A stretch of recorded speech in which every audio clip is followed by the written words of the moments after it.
ராதே கிருஷ்ணா. எல்லாருக்கும் நமஸ்காரம். இன்னைய பொழுது எல்லாருக்கும் நல்லபடியாக முடிஞ்சிருக்கும். அதே மாதிரி நல்லபடியாக முடியும். யாரும் கவலைப்பட வேண்டாம். எல்லாம் பகவான் இருக்கார், பார்த்துப்பார். அதுக்காக நம்ம எதுவுமே ஒரி பண்ணிக்க வேண்டாம். அவர் ஒரு கதவு மூடினா இன்னொரு கதவு திறப்பார்னு சொல்கிறார் இல்லையா? அதை இப்போ நம்ம பொறுத்திருந்து தான் பார்க்கணும். ஏன்னா நம்மளோட கர்மாக்களும் கழியணும் கொஞ்சம்.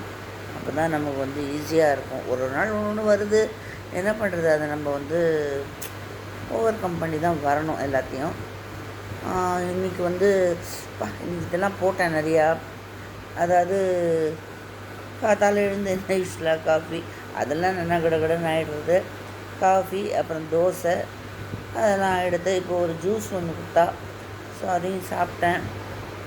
சாயந்தரமாக டாக்டர் ஆத்துக்கு போயிட்டு வரத்துக்கு 9 மணி ஆகும்.